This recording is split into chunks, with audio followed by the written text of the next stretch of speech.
Good afternoon, everyone. My name is Jeremy Herman. I am a lawyer at Samfiru, Tumarkin, LLP. I'm located in Toronto.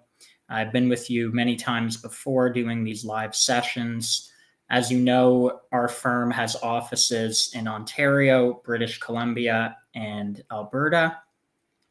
And the goal today is to get your questions answered. All your employment law questions and needs. Now is the time to ask your questions. Please don't be shy. I'm going to try to get to as many questions as I can, as I normally do. And let's try to deal with as many employment law topics as we can as well, because the goal of this session is to educate the public, to help you with your employment law needs.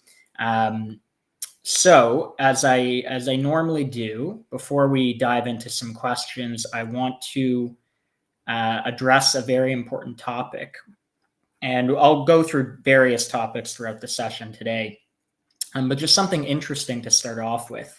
A survey from Statistics Canada, has indicated that more than half of Canadians who are close to retirement are willing to continue working longer than they normally would, so long as certain modifications are implemented to their job.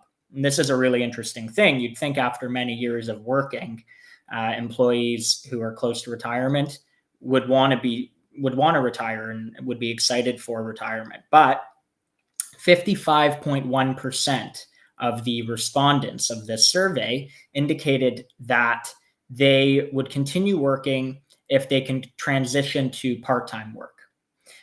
Just some other important and interesting statistics. We saw that nearly 49% would stay working on the job if they can work fewer hours without that affecting their pension.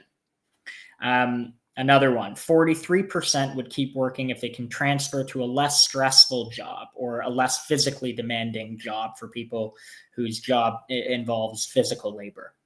And 37.6% are open to extending their career if they're offered more interesting work, or if their boss gave them a raise. We also saw 34%. And so just interesting things to keep in mind. If you're close to retirement, we have a lot of viewers who are, and it's something interesting to think about what kind of changes you might be willing to implement as part of your job and then continue working as opposed to retirement. But then there might be many of you who want to retire as planned. So I thought that was an interesting survey to start off with. And now we can jump into some questions as promised. So we have a question from Black Alley Cat on YouTube. And they say, I've been told the company is closing in 12 months' time. Oh, let me just see. Okay, 12 months' time. Is this considered verbal notice? Am I not owed any severance in this case? Great question. So this is what seems to be your employer is doing is providing you with working notice. Upon termination, an employer, if they terminate you without cause, which is the majority of terminations are without cause. And we can go into the distinction between without cause and with cause terminations later on in this session. But if your employer terminates you without cause, they can give you notice or pay in lieu of notice. And usually the employer will provide pay in lieu of notice, but they don't have to, right? An employer can say, I trust you enough, employee. I want you to continue working for me. You've worked for me for a long time. And instead of paying you out, I'll provide you notice of your termination. And so as Black Alley Cat noted in their question, this seems to be what is going on in this situation. They're provided with notice of the fact that their termination is going to happen in 12 months' time.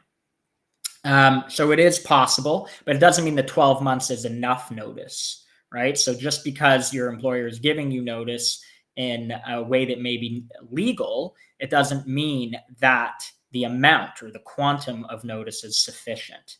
And Another thing to note is if you're being provided with notice of termination, it has to be done in writing. So Black Alley Cat said that it's verbal notice. It can't be verbal notice. It should be done in writing in order for it to be a legitimate way for your employer to let you know that in 12 months' time, your termination is ending.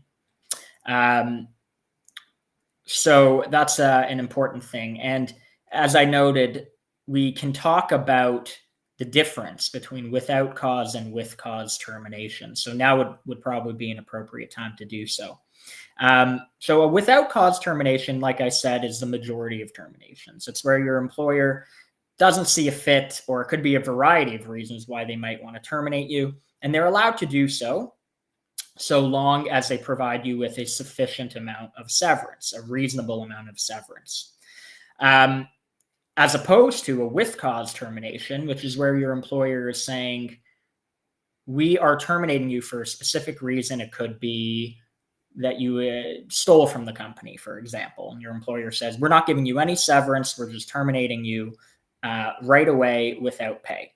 Now, what should be noted is that employers try terminating employees for cause all the time when there is not cause in terms of what the law would say. So the law may not always agree with what the employer does. The employer can say, I'm terminating you with cause and withhold your severance, but the law might say, hold on, this is not really a situation of cause. So employer, you're still obligated to pay severance as you normally do. And so if you are terminated for cause, don't assume just because your employer is withholding your severance that they're allowed to do so legally. Ensure that you contact us.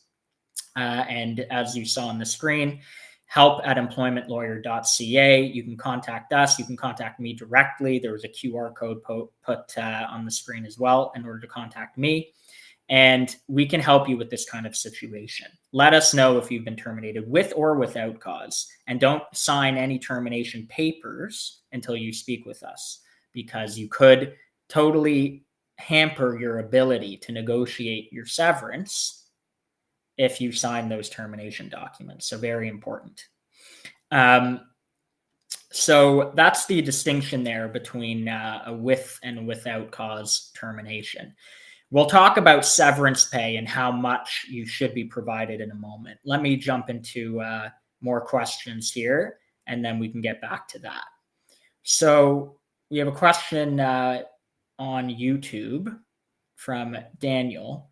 I am an environmental health and safety professional, have been let go within 90 days and only got paid 20 hours as my last payment.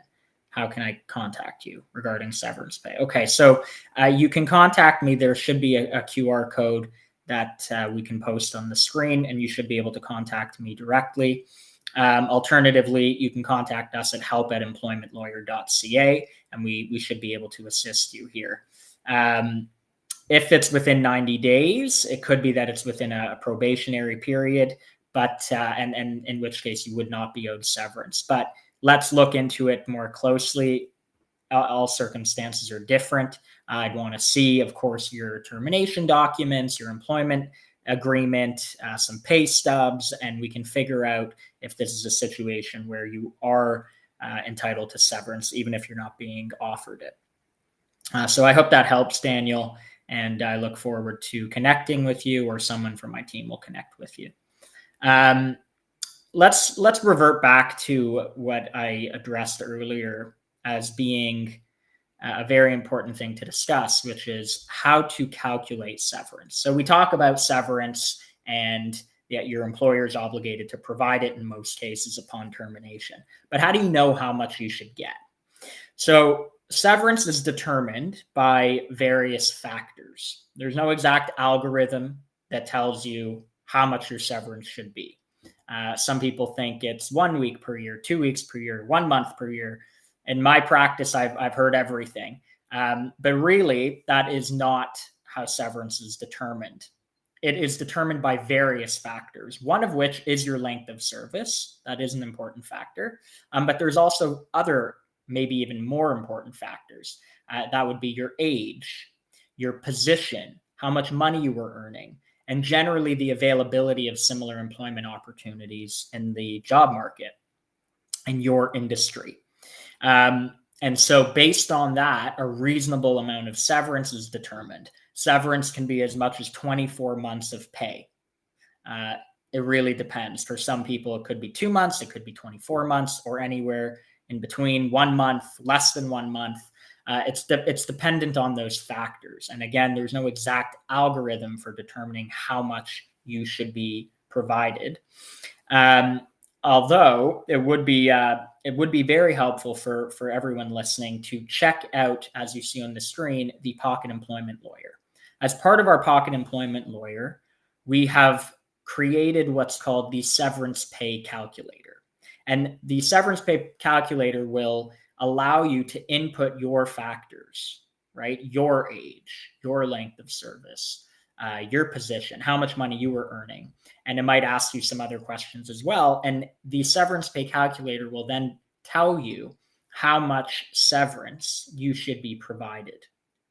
Very cool tool. It's free. It's anonymous. You can use it if you've been terminated. You can use it if you have not been terminated and you're just curious to see what kind of severance you'd be looking at in your case.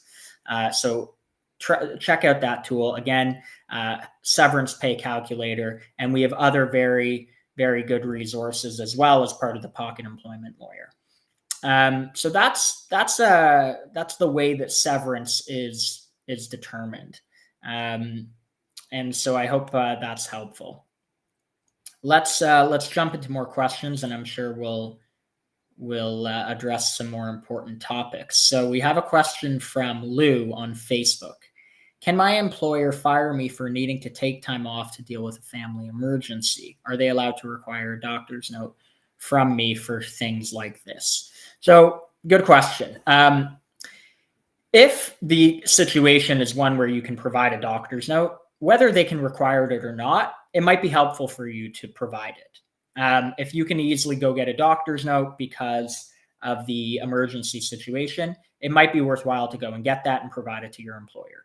If you provide that doctor's note, your employer absolutely has a duty to accommodate you in this situation.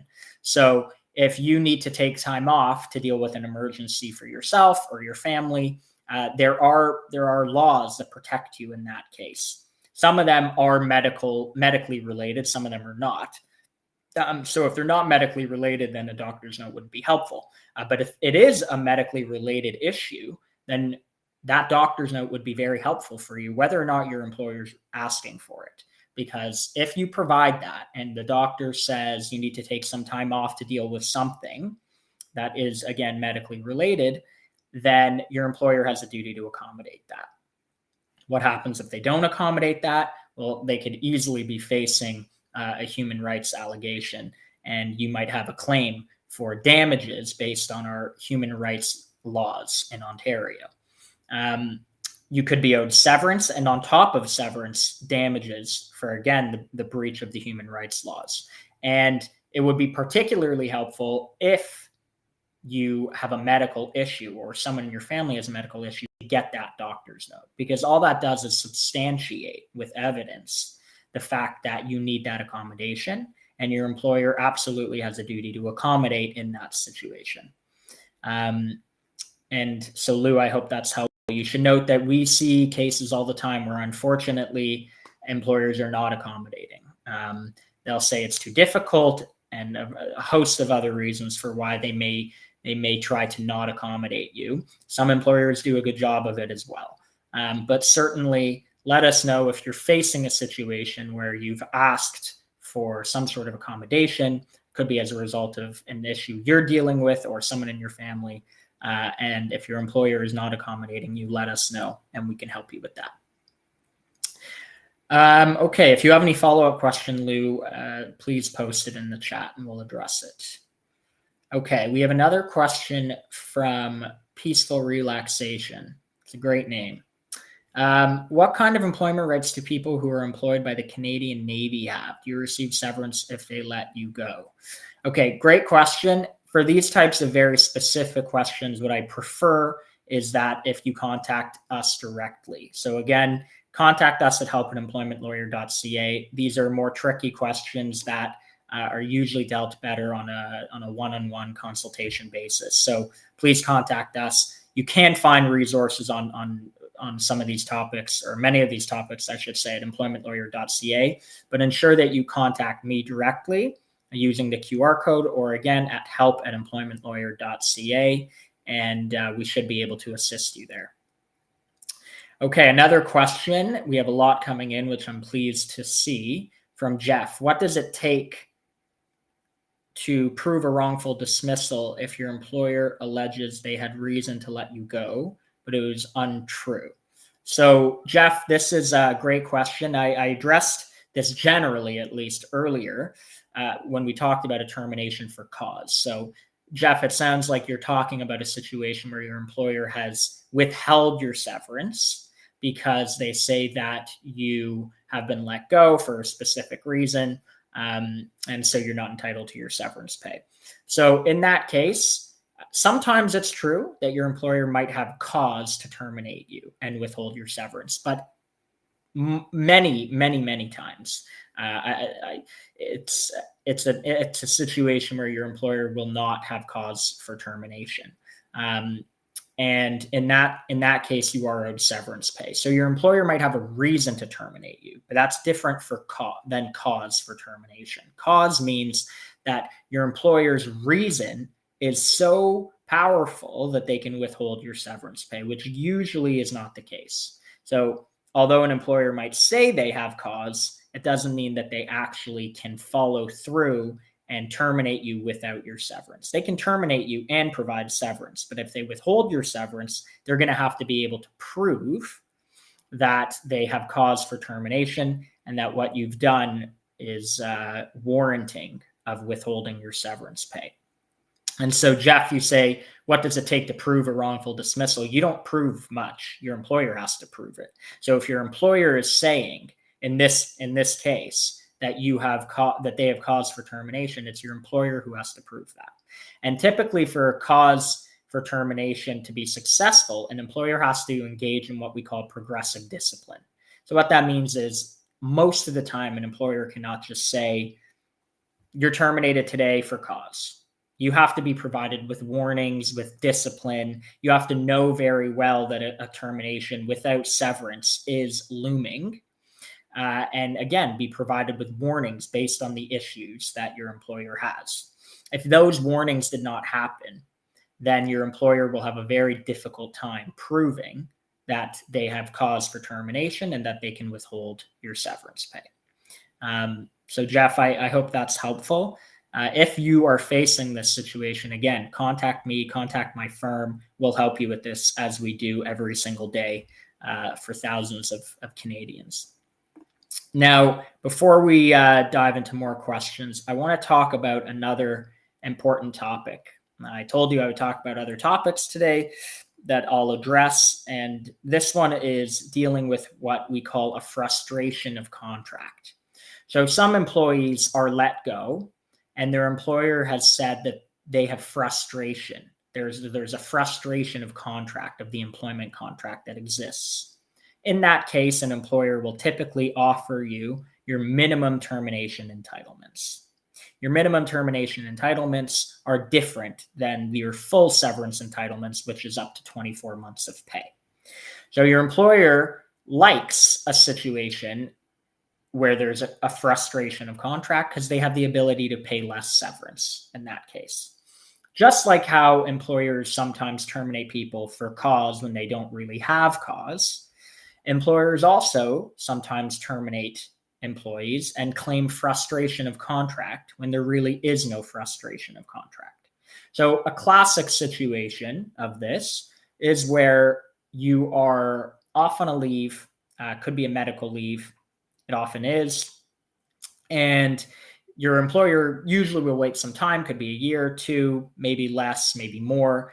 And then your employer contacts you and says, look, we have to let you go. There's frustration of contract. What that essentially means is, employee, it's not your fault that we have to let you go. It's not our fault either. It's just as a result of the situation. So again, it could be the fact that you are off on a medical leave. It's just a result of the medical leave. We have to move on. We have to find a replacement. We have to hire another employee. And so we're letting you go, and we're providing you with your minimum entitlements to severance.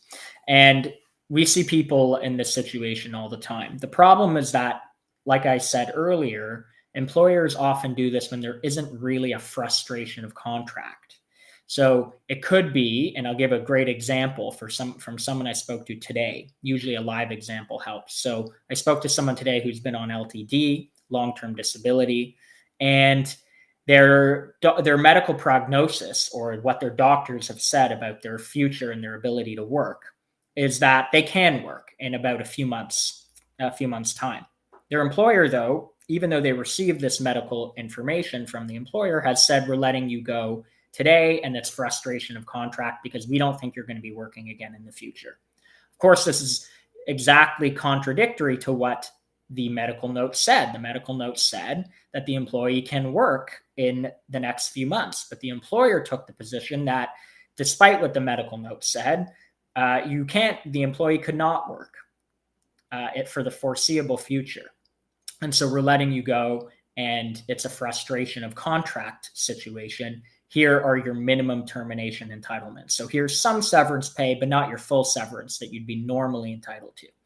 So that was not a legal situation. And I told this employee, who's now a client of mine, that you should absolutely be pursuing this and claiming your full severance pay in this situation, because there is not really frustration of contract here. Your employer is trying to get away with paying you less than what you're entitled to, but you're really entitled to your full severance pay, which again is calculated based on the factors we talked about earlier. So for those who have joined us recently and you missed it, the factors that are used to determine how much severance you're owed are your age, your length of service working for that employer, your position, and your compensation package, and generally the availability of similar employment opportunities in the job market.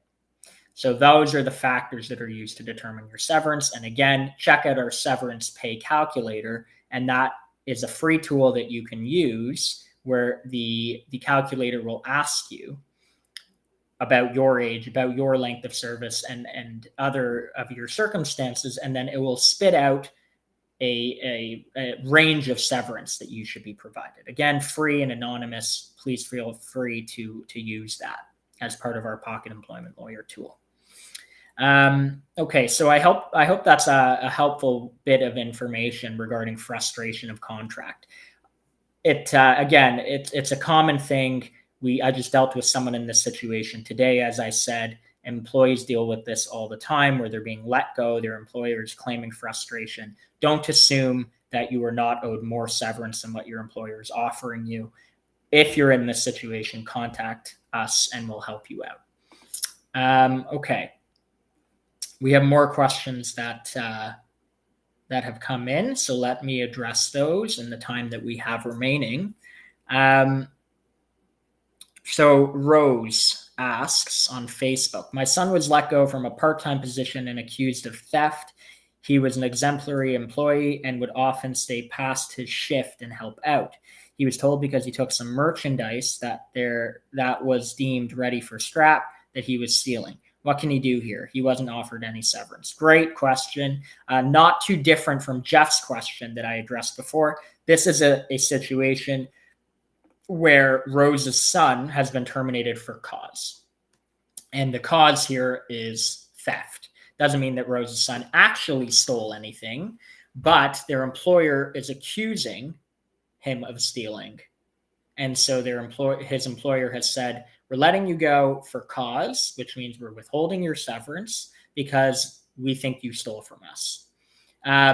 So sometimes in this situation, an employer, as I noted earlier, would have cause for termination.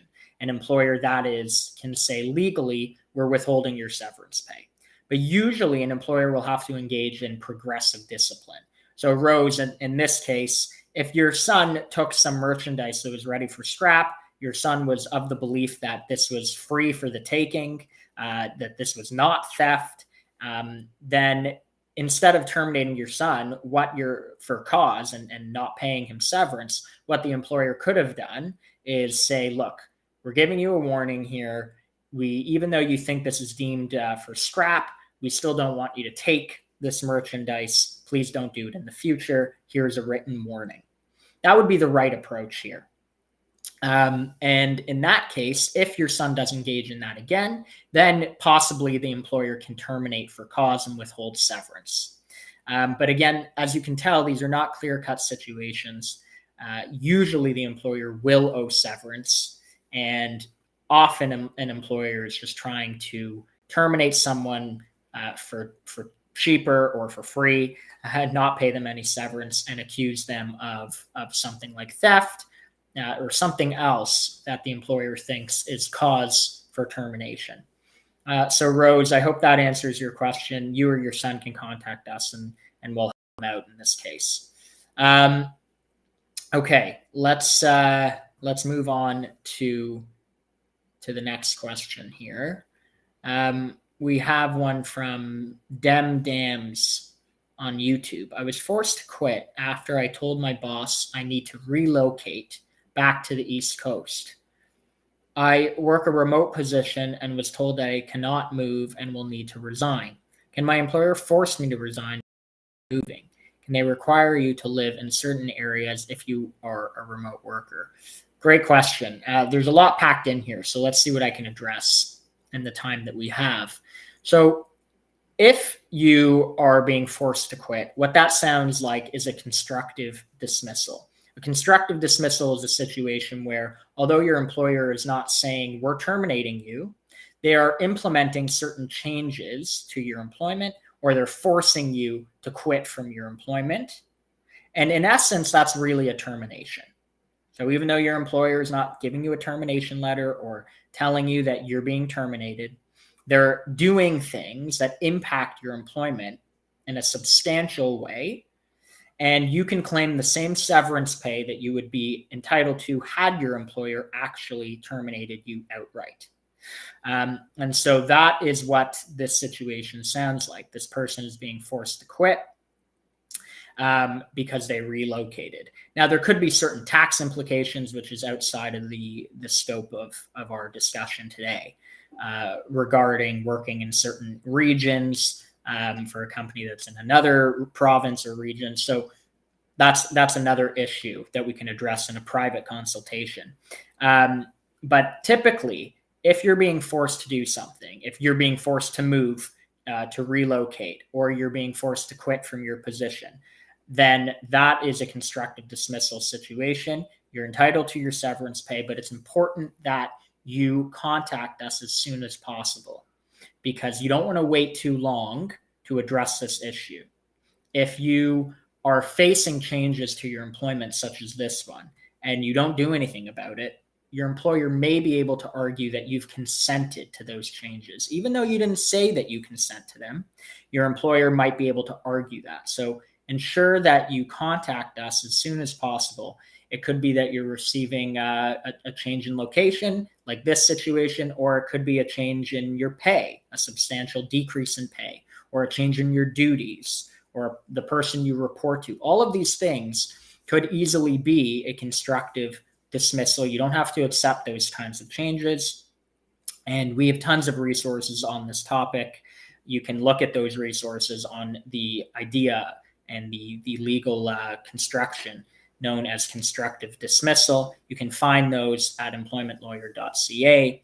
And if you have any questions about today, you can contact us at help@employmentlawyer.ca. I hope this was helpful, and we hope to see you again at our next live session, which is happening at 1:30 p.m. tomorrow with my colleague Dan.